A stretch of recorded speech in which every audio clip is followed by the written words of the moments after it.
The year is 1943.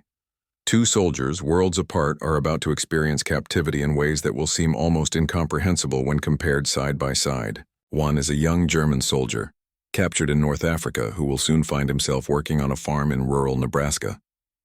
The other is an American airman, shot down over occupied France, who will endure months in a frozen compound behind barbed wire in the heart of Germany. Their stories represent one of the most striking contrasts of World War II, a tale of two very different kinds of imprisonment that reveals as much about the nations that held these men as it does about the nature of war itself.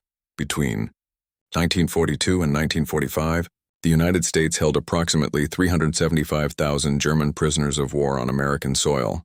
These men were captured primarily in North Africa, Italy, and Western Europe as the Allied forces pushed back against Nazi Germany. At the same time, roughly 95,000 American servicemen found themselves in German captivity, most of them airmen shot down during bombing campaigns over occupied Europe. What happened to these prisoners would differ so dramatically that even today, the contrast seems almost unbelievable. Let's begin with a journey across the Atlantic, aboard a transport ship carrying German prisoners to a land most of them had only heard about in stories and propaganda. The voyage itself was the first shock for many German POWs. Unlike the horrific conditions they had expected, perhaps treatment similar to what they knew was happening to prisoners on the Eastern Front, they found themselves provided with adequate food, medical care, and reasonable accommodation. The Geneva Convention was being observed, sometimes to the letter. When these German soldiers first set foot on American soil, many were genuinely surprised. The abundance they saw even during wartime was staggering. America had not been bombed. Its cities stood intact. Its farms were productive. Its people, while rationing certain goods, were not starving. The prisoners were distributed to over 500 camps across the United States. These camps ranged from large base camps that could hold thousands of men to small branch camps housing just a few dozen. They were spread across nearly every state, though the majority were in the South and Southwest, where the climate was mild and agricultural labor was abundant. The camp at Concordia, Kansas, held over 4,000 German prisoners. In Texas, there were more than 50 POW camps scattered across the state. In Wisconsin, German prisoners worked in canning factories. In Idaho, they harvested potatoes. In upstate New York, they cut timber. The list goes on and on. The physical conditions of these camps varied, but they shared certain characteristics. Barracks were wooden structures, heated in winter and ventilated in summer. Prisoners slept in beds with mattresses, not on bare floors. They received 3 meals a day, and while the food was not luxurious, it was sufficient and often better than what German civilians were eating back home as Allied bombing intensified. The daily ration for German POWs in America was actually equivalent to that of American soldiers. This was required by the Geneva Convention, which stipulated that prisoners of war should receive rations comparable to the captor nation's own troops. In practical terms, this meant German prisoners were consuming approximately 4,000 calories per day, more than many Americans during the Depression years, and certainly more than most Germans on the home front by 1944 or 1945. Breakfast might include oatmeal, eggs, bread, butter, and coffee. Lunch could be soup, sandwiches, and fruit. Dinner often featured meat, potatoes, vegetables, and dessert. Some prisoners later recalled that they had never eaten so well in their entire lives, including before the war. Beyond the meals, the camps provided recreational facilities that seem almost surreal in the context of a global war. Prisoners organized soccer leagues and competed against teams from other camps. They had access to musical instruments and formed orchestras and bands. They staged theatrical productions with elaborate sets built by prisoners skilled in carpentry and painting. Libraries were established in the camps, stocked with German language books. Some prisoners took correspondence courses from American universities. Others learned English or studied technical subjects to prepare for life after the war. Educational programs were encouraged as a way to occupy the prisoners' minds and reduce the likelihood of escape attempts or unrest. The camps even had canteens where prisoners could purchase items like tobacco, toiletries, and snacks using scrip they earned from their labor. Prisoners who worked received 80 cents per day, a wage set by the Geneva Convention. While this money couldn't be used outside the camps, it allowed prisoners to buy small luxuries that made their captivity more bearable. Religious services were permitted and attended by many prisoners. Catholic and Protestant chaplains visited the camps regularly, and some camps had chapels built by the prisoners themselves. This spiritual dimension of camp life was important to many German POWs, particularly as the war dragged on and news from home became increasingly grim. One of the most controversial aspects of the German POW experience in America was the work program. The Geneva Convention allowed prisoners of war to be used for labor, provided it was not directly related to military operations. The American government needed workers desperately. With millions of American men in uniform overseas, farms and factories faced severe labor shortages. German prisoners filled this gap. They picked cotton in Texas, harvested sugar beets in Colorado, cut timber in the Pacific Northwest, and worked in canning factories across the Midwest. Some worked in small towns where they interacted regularly with local Americans. These interactions ranged from wary to surprisingly friendly. In many rural communities, farmers came to rely on German POW labor. Some developed genuine respect for the hard-working prisoners. There are accounts of prisoners being invited into farmhouses for meals, of farmers slipping extra food to prisoners, of friendships forming despite the language barrier and the fact that these men had recently been enemies on the battlefield. Not all interactions were positive, of course. Some Americans resented the presence of German prisoners, particularly those who had lost sons or husbands in the war. There were instances of harsh treatment, though these were relatively rare and often punished when discovered. The overall pattern, however, was one of surprising tolerance and even, in some cases, warmth. One prisoner recalled working on a farm in Iowa where the farmer's wife would bring out fresh-baked bread and cold milk for the workers during breaks. Another remembered a farmer in Nebraska who taught him how to operate American agricultural machinery, knowledge he would use after returning to Germany. These small acts of humanity, repeated thousands of times across the country, shaped how many German prisoners remembered their time in America. Escape attempts from American POW camps were remarkably rare, especially considering the relatively light security at many facilities. Why didn't more prisoners try to escape? The reasons were practical. Where would they go? Germany was thousands of miles across an ocean. The prisoners had no resources, no knowledge of American geography, and would stand out immediately as foreigners. More importantly, many didn't particularly want to escape. Life in the camps was tolerable, even comfortable, and certainly safer than being sent back to fight on the Eastern Front.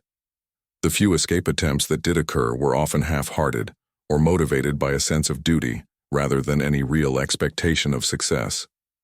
Most escapees were recaptured within days, usually hungry and lost.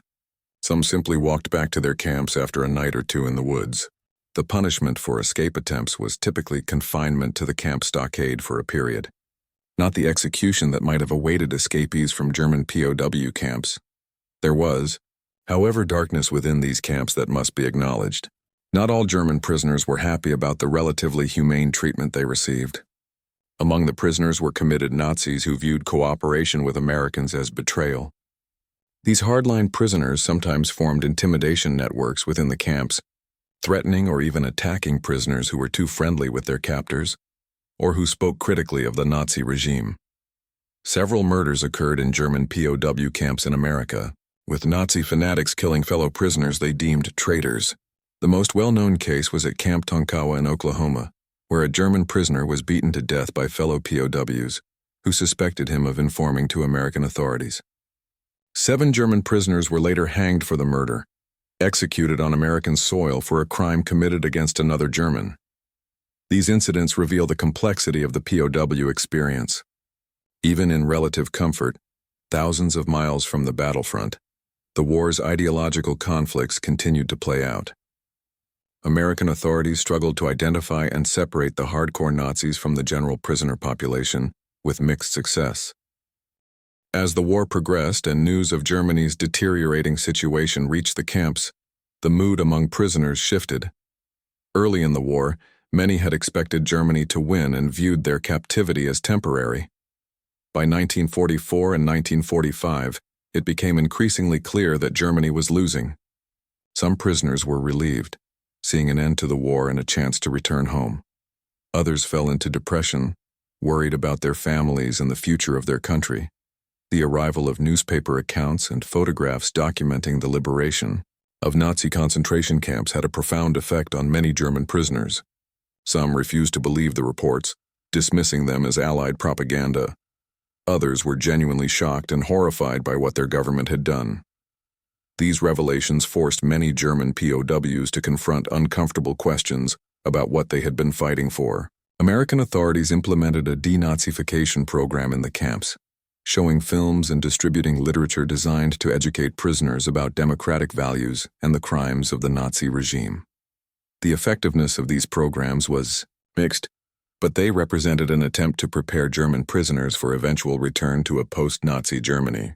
Now let's turn our attention across the Atlantic to a very different kind of captivity. American prisoners of war in Germany faced a reality far removed from the baseball games and canteen snacks of German POWs in the United States. The contrast was stark, and in many ways, shocking.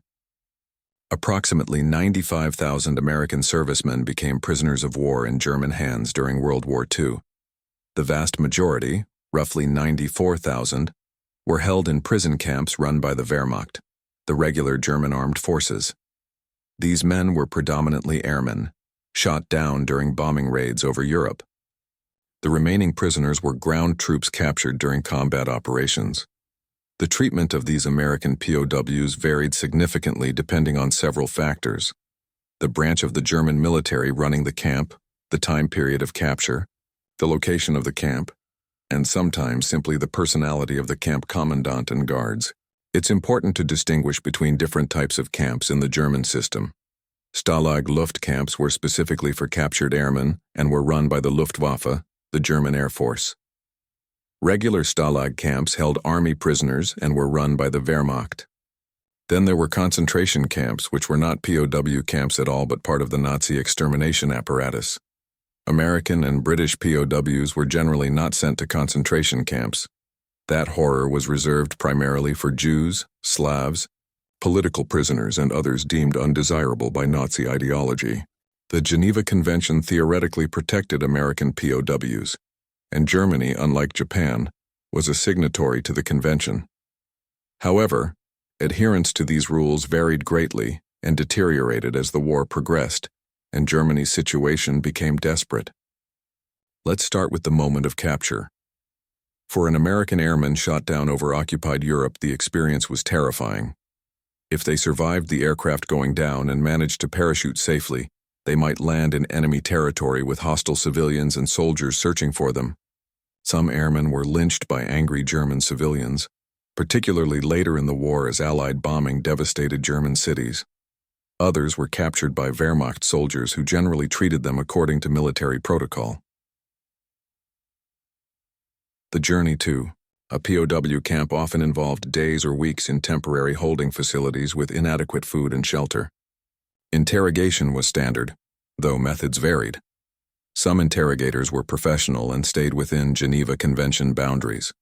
Others used sleep deprivation, threats, and psychological manipulation to extract military intelligence.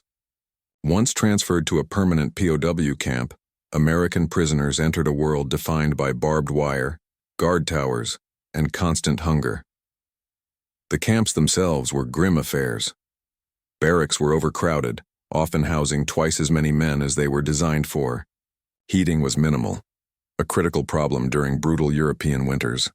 Prisoners slept on wooden bunks with thin mattresses if they were lucky, or simply on bedboards with a single blanket if they were not. The contrast with German POW camps in America becomes immediately apparent when we examine the food situation. American POWs in Germany were chronically hungry. The official German ration for prisoners was approximately 1,500 calories per day, less than half of what German prisoners in America received. In practice, prisoners often received far less, particularly as Germany's food supply situation deteriorated in the final years of the war. A typical day's ration might consist of a slice of bread, a small pat of ersatz margarine made from coal byproducts, a cup of watery soup with a few potatoes or turnips floating in it, and perhaps a small piece of sausage or cheese once or twice a week. Coffee was made from roasted acorns. The bread was often mixed with sawdust to stretch the flour supply. Many American POWs lost 40, 50, or even 60 pounds during their captivity. Malnutrition-related diseases were common. Men developed edema, swelling caused by starvation. Dental problems proliferated without proper nutrition. The constant gnawing hunger dominated prisoners' thoughts and conversations. The saving grace for many American POWs was the Red Cross parcel system. The International Red Cross managed to deliver food parcels to POW camps throughout the war, though with increasing difficulty as Allied bombing disrupted German transportation networks. These parcels, containing items like canned meat, chocolate, powdered milk, cigarettes, and coffee, were literally life-saving. A Red Cross parcel was supposed to be issued to each prisoner weekly, but in reality, distribution was often much less frequent. Prisoners might receive one parcel to share among 2, 3, or even 4 men. The Germans sometimes inspected parcels and confiscated items they wanted. Still, these parcels made the difference between severe malnutrition and slow starvation. Cigarettes from Red Cross parcels became a form of currency in the camps. A non-smoker could trade cigarettes for extra food, warmer clothing, or favors. An entire underground economy developed around these parcels, with exchange rates fluctuating based on supply and demand. Sanitation in German POW camps was primitive at best. Latrines were open pits that stank horribly, particularly in summer. Bathing facilities were minimal, perhaps a cold water shower once a week or less frequently. Lice and bed bugs were constant companions. Diseases spread easily in the overcrowded, unsanitary conditions. Medical care was inadequate. Some camps had German doctors who tried their best with limited supplies, but many prisoners with serious illnesses or injuries received minimal treatment. American medical officers who had been captured tried to care for their fellow prisoners. But without proper equipment or medications, there was little they could do for many conditions. Recreation and education opportunities existed in some camps, but were far more limited than in American camps holding German prisoners. Prisoners organized themselves as military units, maintaining discipline and structure as a way to preserve their dignity and morale. They held classes, staged plays, and organized sports when space and energy permitted. Books were scarce, but treasured and passed from prisoner to prisoner until they fell apart. The psychological toll of captivity was immense. Prisoners had no idea when, or if, they would be liberated. News from the outside world came slowly, and was often propaganda from German sources. The uncertainty gnawed at men, and depression was widespread. Some prisoners, particularly those shot down late in the war who spent only months in captivity, later said that boredom was almost as difficult to endure as hunger. Guard behavior varied widely. Some guards were older men or those deemed unfit for combat. Wehrmacht soldiers who treated prisoners with rough but not cruel indifference. They followed rules, maintained a professional distance, and occasionally showed moments of humanity. Other guards, particularly some SS troops or younger fanatics, were brutal. They would shoot prisoners for minor infractions or perceived disrespect, strike prisoners with rifle butts, or deliberately make prisoners' lives miserable through petty cruelties. There were forced marches late in the war as German camps were evacuated ahead of advancing Allied armies. These marches, occurring in the brutal winter of 1944 and 1945, were ordeals of survival. Prisoners marched for hundreds of miles in freezing temperatures with inadequate clothing, minimal food, and no shelter beyond whatever barns or sheds they could crowd into at night. Men died of exposure, starvation, and exhaustion on these marches. Those who couldn't keep up were sometimes shot. The contrast becomes even sharper when we consider specific parallel examples. While German POWs in Texas were playing in soccer, tournaments, and attending camp concerts, American POWs in Stalag Luft III were planning the Great Escape, the famous tunnel breakout in which 76 men escaped and 50 were subsequently murdered by the Gestapo on direct orders from Hitler. This massacre was a clear violation of the Geneva Convention and demonstrated the difference in how the two sides viewed the lives of prisoners. While German prisoners in America were earning 80 cents a day for their labor and buying chocolate, bars at camp canteens, American prisoners in Germany were barely surviving on starvation rations and trying to trade cigarettes for a potato.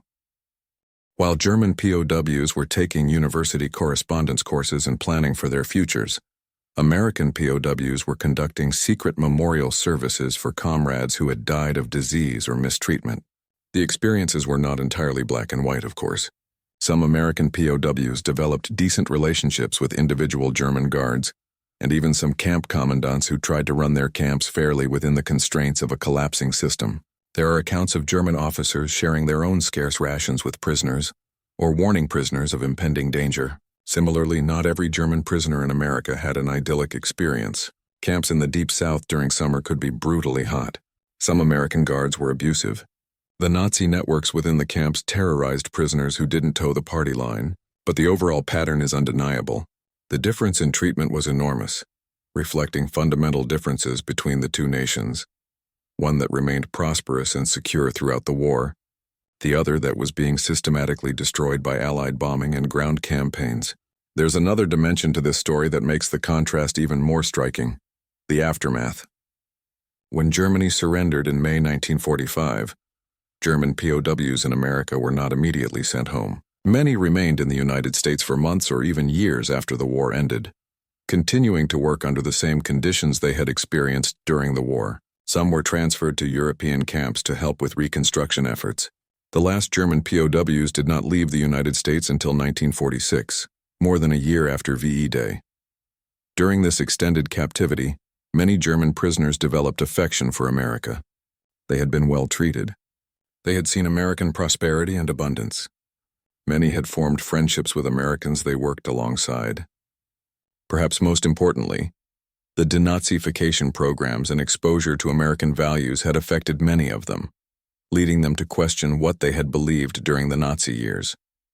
When these German POWs finally returned home, they found a devastated country. Cities lay in ruins. Food was scarce. The infrastructure was destroyed.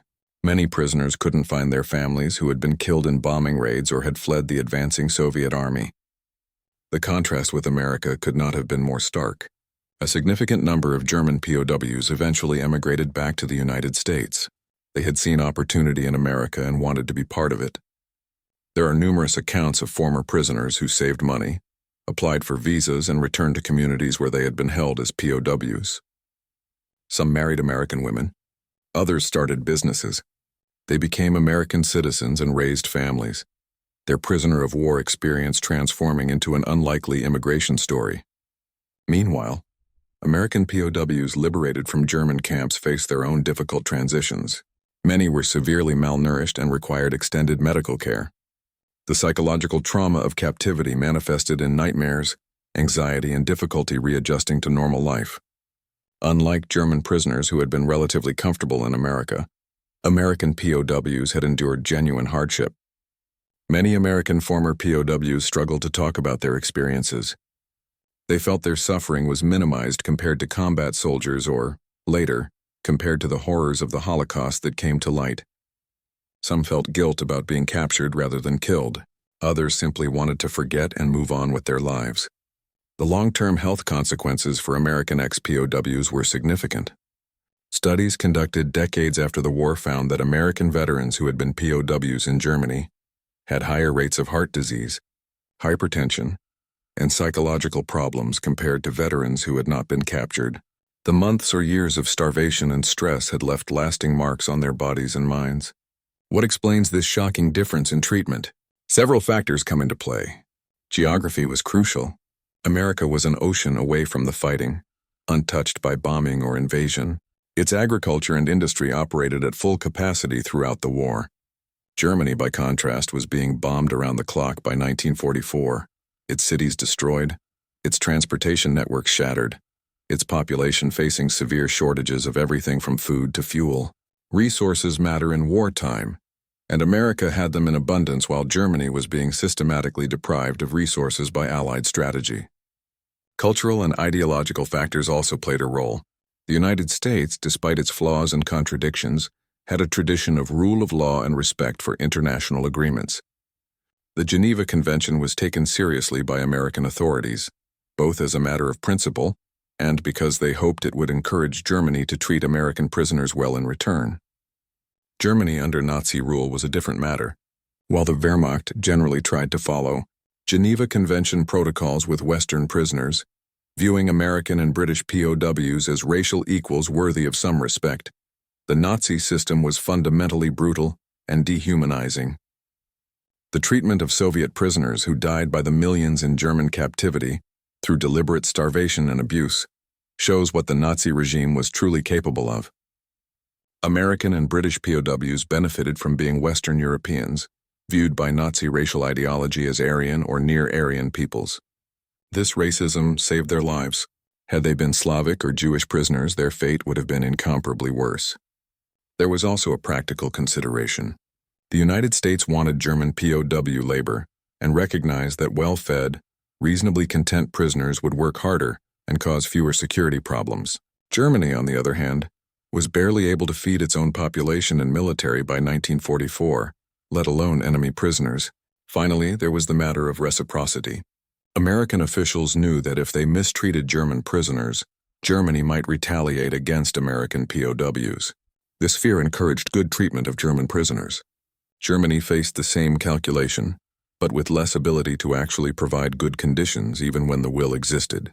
The story of POWs in World War II is ultimately a story about national character, resources, and the choices nations make even in the extremity of total war. The United States chose to treat its prisoners humanely, despite the anger and pain of fighting a global war.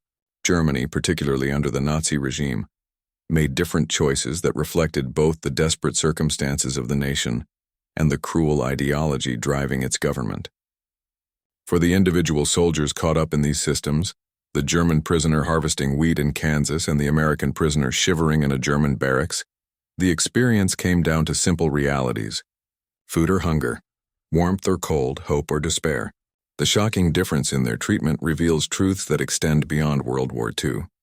It speaks to how nations behave when tested by war, how resources shape moral choices, and how ideologies express themselves in concrete actions toward the vulnerable.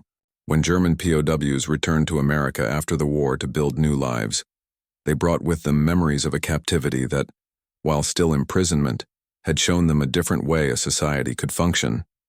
When American POWs returned home, they brought memories of endurance and survival that would echo through their lives. Both groups of men had their lives forever changed by captivity. But the nature of that change, shaped by the shocking difference in their treatment, could not have been more different. One group saw American abundance and democracy at close range, and many chose to embrace it. The other group learned the depths of human endurance and resilience in the face of deprivation and hardship. These parallel stories remind us that even in war, even when millions are dying on battlefields across the world, how we treat those who fall into our power says something fundamental about who we are. The contrast between German prisoners dining on roast beef in Iowa and American prisoners starving in Germany tells us as much about the two societies as any strategic analysis or political manifesto ever could. It's a contrast that survivors from both sides never forgot, and one that historians and students of the war continue to contemplate today.